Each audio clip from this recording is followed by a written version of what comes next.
This is going to be long and complicated, but I need to get it off my chest. A lot has happened to me in the last few months, and I don't know if what I'm doing is the right thing, and I just feel very alone. I, male 17, live with my father. My mother passed away less than a year ago. She had been sick with cancer for a very long time before that. I think she had been in and out of the hospital since I was 13 years old. The last few years have been very hard on us as a family, and since Dad was the sole breadwinner, I had to take on the role of primary caretaker for my mother. Sometimes her sister, my Aunt Edna, female, 38, would come and help out, but it was mostly me and Mom. I tried my best to take care of her, and I would do it all over again without complaints. I just miss her a lot, and it feels horrible not to have her around anymore. It has been a long time now, but I still keep missing her. Not a day goes by that I don't go to sleep without talking to her and telling her about my day. I just cannot forget her, even though everyone around me has. Sometimes it feels as though she never existed. The same is not true for my father. I don't know why, but he has changed a lot. It didn't take him long to move on from Mom. He took all her photos down. He doesn't talk about her, and he doesn't have any mementos of hers with him. I don't know why he is this way, because I saw them being deeply in love ever since I was a child. It was just the three of us, and the house was full of so much love and happiness. And then Mom got sick, and suddenly all of it faded away. I remember that by the end, Dad had become very snappy and irritable, and I should not be saying or feeling this, but it felt as though he was waiting for her to die. He started staying longer at work and used to avoid being with her. It was horrible to watch, but thankfully, Mom was too tired to realize and understand that her own husband was ignoring her. I tried my best to fill his shoes, but I don't think I did a very good job of it. And then my dad did something that nobody had ever imagined. He started dating Aunt Edna a few weeks after Mom's death. I don't think I have ever felt so angry and betrayed by anything in my life, and I don't think I ever will. How could he move on so quickly? Mom and he had been married for 20 years. How was it so easy for him to just replace her with someone else, and not just anyone, but her own sister? It was disgusting. My father told me that he did not expect me to understand right now, but I would understand when I'm older. But as of now, I just needed to respect his decision. I told him that I hated him and would never respect his decision to get together with his dead wife's sister. I asked him how it was so easy for him to just move on so quickly, but he didn't say anything. I had a huge fight with him where I called him all sorts of names, but all he could say in his defense was that I would understand his position someday. I told him that he was a disgusting piece of shit and that I hoped I never became a man like him. I know I hurt him with my words, but I wanted to. I wanted him to feel the pain I was feeling, the pain Mom would have felt. She would be so distraught if she found out what was happening only months after her death. It was vile and disgusting, and everyone was making me feel as if I was the villain because I wasn't accepting their relationship. Even Aunt Edna tried to talk to me, saying that I should be happy this is happening in the family so that she can help me move on better. I wanted to slap her right then. I told her that this was not a breakup that I needed to move on from. This was my mother she was talking about, and I would never move on from her death. I also told Aunt Edna that just because she had replaced Mom in Dad's life did not automatically mean she could do so in my life too. She told me that she didn't want to replace anyone, just start a new family. I told her that I was not interested in a new family. My family was my mother and my father, and if He chose to have a new family with her so soon, at the cost of my mother's memories. I did not want to be a part of this family. Both of them tried to convince me multiple times, but I refused to budge.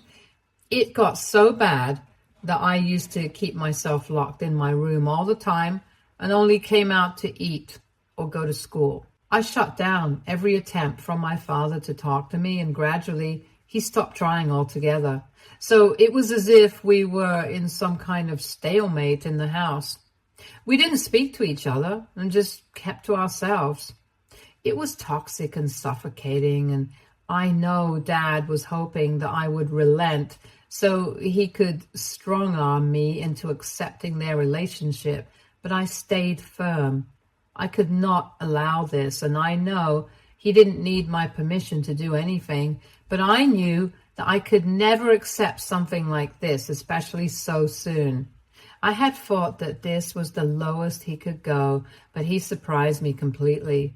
A month and a half ago, my aunt and my father's new girlfriend moved into the house. Things had not normalized between Dad and me by that time. He did not tell me what he was doing, and I got no heads up. I just woke up one morning to a lot of commotion, and I saw Aunt Edna with suitcases and boxes. I asked her what was happening, but she didn't say anything and stormed to her room. I went to Dad to ask him what was happening in the house, and his only reaction was, "Oh, so now you talk to me?" I wanted to punch him right there, but I knew I couldn't. It was repulsive. I knew what was happening, but I just did not want to accept it. This wicked woman was not happy just winning over Mom's husband. Now she had to take over her house and her memories too. Every single second in the house after that felt like someone was strangling me. I couldn't bear to be around them. I had quietly shifted most of Mom's boxes to my room, and that was my only solace. I knew that if Aunt Edna got the chance, she would throw away or discard Mom's things the minute she got her hands on them. She tried to do it too. She asked Dad multiple times where Mom's things were kept, and Dad kept saying that I had them in my room. She has tried to enter my room multiple times on some pretext or another, but I just don't let her in. I can't stand having her in the same space as my mom. Even when I go to school, I lock my room so that she can't come in and mess with my things. I just want to be able to leave this place. Things changed 2 weeks ago. Aunt Edna's daughter, Rachel, female 19, came home. Now, Rachel and I have had a fairly good relationship. We are close in age, so we spent a lot of time together growing up. It was as though I had a real sister. But then Mom got sick, and I spent most of my time caring for her, so Rachel and I kind of drifted apart. We did keep in touch, but we weren't as close as we used to be. Aunt Edna moved Rachel into the house 2 weeks ago.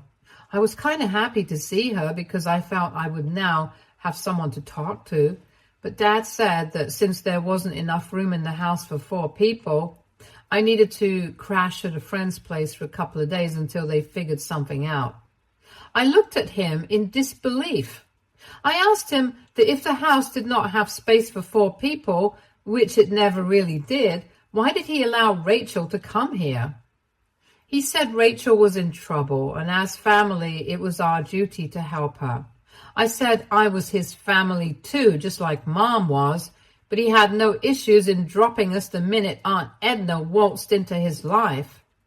He didn't say anything to that, but told me I had to compromise and stop being difficult, or he would be forced to take action. To be honest, nothing this man does really surprises me anymore.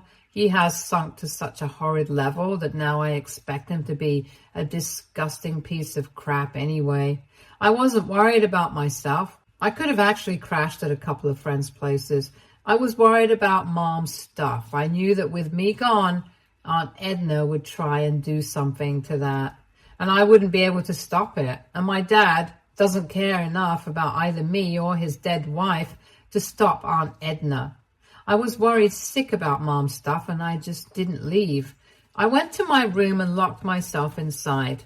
Edna kept on banging on the door a couple of hours later, asking me to come out so that we could talk. But I just didn't listen to her. I didn't leave my room that day. I was mortified about what could happen, and my paranoia was reaching new heights. The next day, I woke up quite early, locked my room, and went downstairs to grab something to eat. To my utter shock, Dad was sleeping on the couch, waiting for me, it seems. The moment he heard me, he got up and told me that he wanted to talk to me.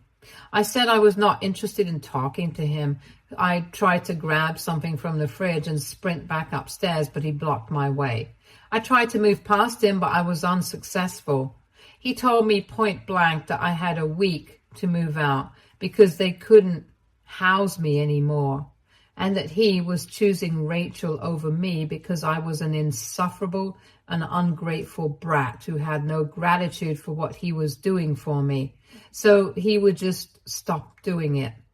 He told me the maximum he would do out of the goodness of his heart was to send me some money for expenses, but that I needed to leave and make room for his new family. I had tears rolling down my eyes. I didn't even recognize this man.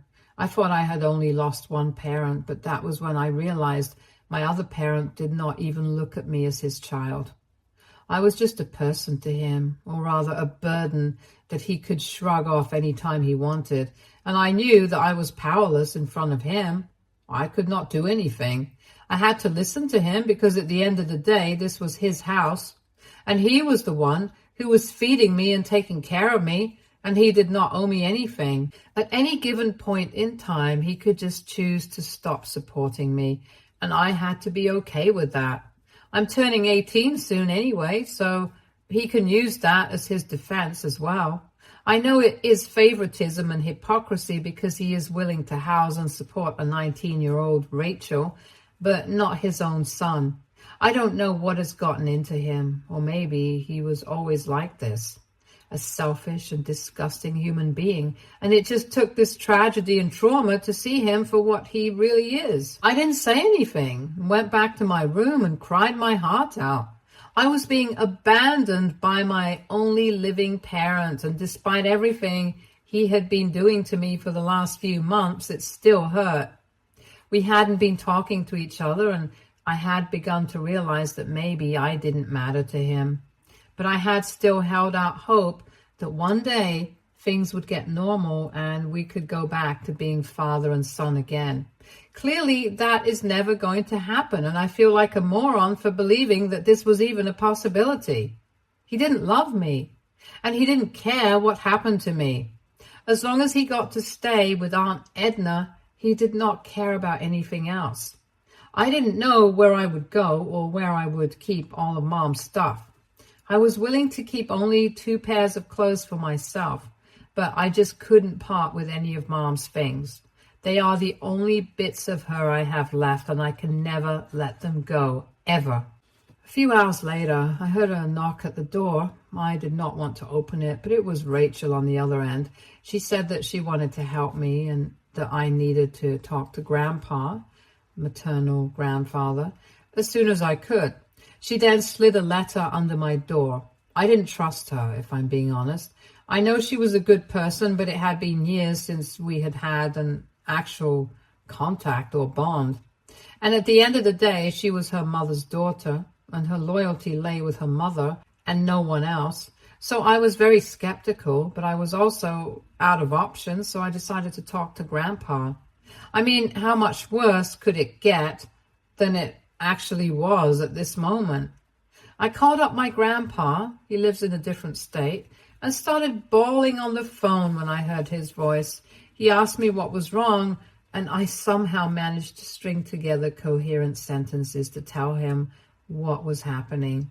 It took me a long time to tell him the details of what was happening, and I also told him that it was Rachel who asked me to contact him. He said that he was very happy to hear from me, and he had actually been asking my dad to get me to talk to him for a few months now. But Dad kept saying that I wasn't interested in talking to him. He had wanted to call me, but he had lost his phone and all his contacts, and Dad never gave him my number. He told me that he would take care of everything and that I didn't have to worry. He said that he would be flying down to my city as soon as possible, but I had to be very careful and not reveal this information to anybody. He said that he would be in touch and that I didn't have to worry about anything. But until the time he comes, I had to ensure that I stayed in the house and didn't move out. He said that he would try to be here by next week, but if that didn't happen, he would let me know. He explicitly told me to not leave the house unless and until he comes, and to not leave Mom's things unattended or unlocked. I felt both frightened and relieved after talking to him. Relieved because I know he will do something and either get me out or make my father see sense, and also because it feels good and light to be able to talk to an elder. I have been an adult for a long time now, and I just want the luxury to be a kid for a while. And I was frightened because I really did not know what would happen now. It seems so serious, and Grandpa has always been the jolly kind. I know he lost his daughter, but I have my doubts that he is going to stand up for me in front of his other daughter. Things just seem like a mess right now, and the only thing I can do at this point is wait it out. I can only wait for him to come and save me from this mess that my life has become. Update 1. Things have taken a drastic turn now. It now makes absolute sense. I had no idea why Dad was behaving this way earlier, but now that Grandpa is here and he is sorting things out, I get what's happening. Grandpa came a week ago and asked me to meet him. He sent me the address of the hotel he was staying at. He told me to get all of Mom's things and that he would send a car. I moved my stuff and Mom's stuff out and told Dad and Aunt Edna that I was leaving. Rachel was at work at that time. I went over to Grandpa's room in the hotel with all the stuff, and he started rummaging through it looking for something. He finally found what he was looking for. It was a document, but not just any document. They were the papers of the house we currently live in. Then he told me what was really happening. When Rachel and I were born, Grandpa had gifted houses to both of us. Extravagant, I know, but he's loaded, as I have found out. He said that he wanted to do something for us, and instead of setting up college funds, he outright bought us houses. Now, the house that is legally supposed to be mine is the one that we lived in all my life. The issue, however, was that since we were minors, both Rachel and me, the house was under the legal guardianship, for lack of a better word, of our respective mothers until we turned 18. I had never known anything about this, and I don't blame Mom at all because she was very sick, and it might have slipped her mind. Why Dad didn't say anything to me is a different question altogether. Anyway, the houses were supposed to come to us when we turned 18. Rachel's house was formally transferred into her name a year ago, a couple of months after she turned 18. It's the same house that Aunt Edna and Rachel had been living in. Now, the issue with my house was that since Mom had passed away before I turned 18, the house would temporarily go to my other guardian, that is my father, until I turned 18. That was what was originally intended. And Grandpa suspects that Aunt Edna and Dad are scheming together to get the house transferred into their names legally, or just steal the papers before I turn 18 so that I cannot do anything about it. This is also why Dad never told me about the house, according to Grandpa, and now it all makes sense. Why they kept trying to look through Mom's stuff, why Dad has been aloof, and why Aunt Edna has suddenly come. I asked Grandpa what happened to Rachel's house, and he said that the minute Rachel got to know what her mother was up to, she kicked her out of the house. It caused a huge rift between mother and daughter, but they haven't been seeing eye to eye for a couple of years now. That seems strange to me, because if that was so, why had she come to live with us? Grandpa said that Rachel was worried about me and even more concerned because Aunt Edna had moved in with Dad. She had been in constant touch with Grandpa, and both of them had decided that I needed to be moved out and I needed to know the truth about everything. That was why she had come home, but nobody suspected her, and Aunt Edna thought that she was trying to make amends. I asked Grandpa what we could do now, since I still had a couple of months before I turned 18.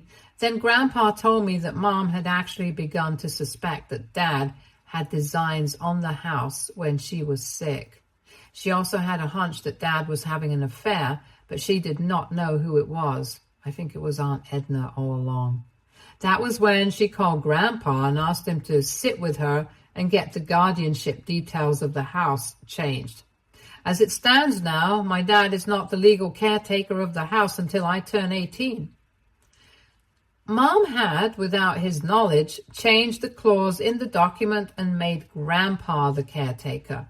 That was the document he was looking for, and that was the document my father had no idea existed. So all his attempts at taking over the house were moot because he has no guardianship over it anyway. I know this is not the legal terminology for it, but this is how Grandpa explained it to me, and this is what I understand.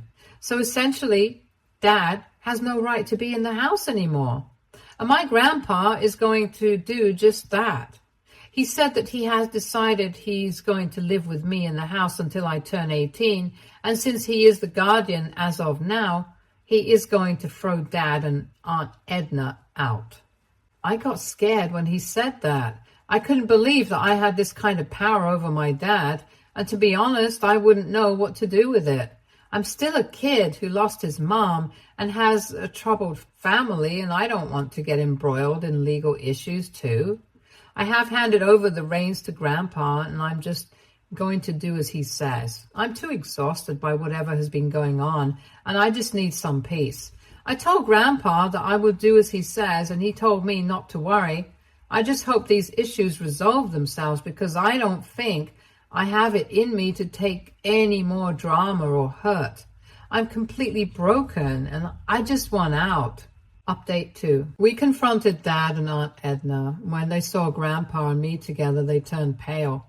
Grandpa just waltzed inside the house, and Dad tried to protest, but he shut him up real quick. He had also brought his lawyer with him, and I could see that both Dad and Aunt Edna were very nervous.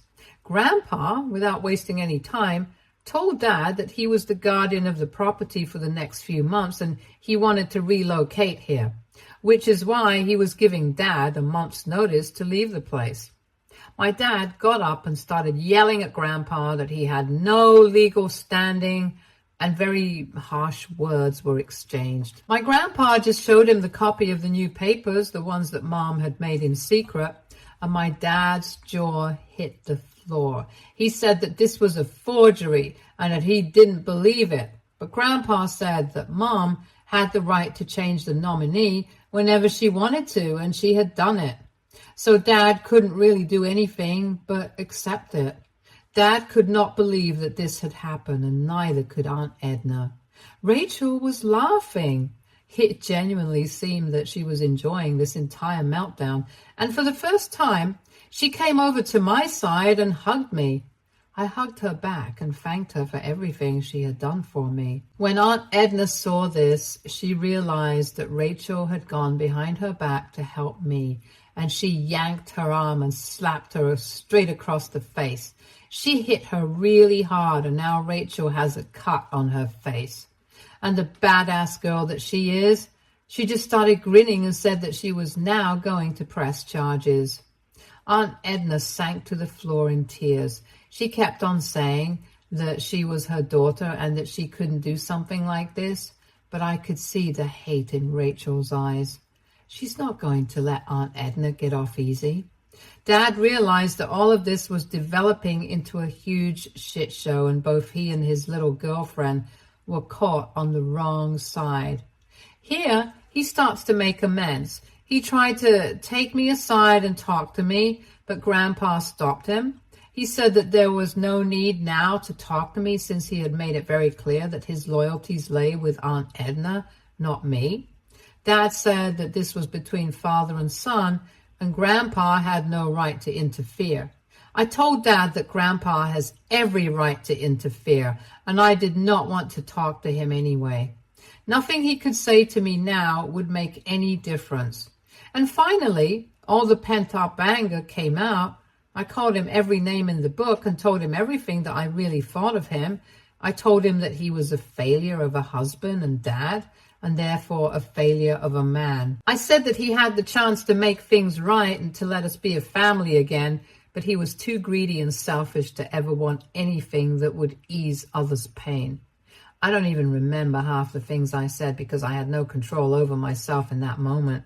When I stopped, everyone was quiet. Rachel just took me upstairs to my room and sat with me for a long time. I feel so grateful that I at least have someone to look out for me, my sister and my grandfather. I don't know what I would be doing if they hadn't been here with me. I don't know what is going to happen next, but at least I know that I won't have to fight this battle alone anymore. I know now that I have support and that I am not wrong for not accepting my father's treatment of me and his complete disregard and disrespect for the memories of my mother. Update 3. This will be my final update for all of those who were hoping for a dramatic and teary-eyed reconciliation between father and son. I'm sorry to burst your bubble, but none of that has happened. Rachel pressed charges on Aunt Edna. Aunt Edna tried every trick in the book to stop her, but Rachel is as stubborn as one can get. Grandpa has moved in and Dad has a month to move out. He has been trying to talk to me one-on-one, but I reject every attempt. Moreover, Grandpa is keeping vigil and my dad is really scared of him, so he isn't trying anything again. We got back all of Mom's stuff. It's still safely kept in my room and I plan on putting it back in place once Dad is gone. I will seal Mom's room because I don't need an entire house to myself anyway. A lot of you suggested I go to therapy to deal with everything that has happened. I suggested the same to Grandpa. And while he doesn't believe in this stuff, he has given me money to get help. Rachel has been coming over every day to give me company. I hate how we had all this distance between us, but I know that she has always been looking out for me. She has said she's going to help me find a good therapist and that we can always hang out together. It's not a very happy update, but it seems like things will soon fall into place. I don't think I'm ever going to talk to my dad again, even if he does feel remorse, which he doesn't at this point. The trust has been broken and nothing on earth can make it the same again. Thanks, Reddit. You have helped a lot. Stay tuned for more stories from Our Girl Relationships.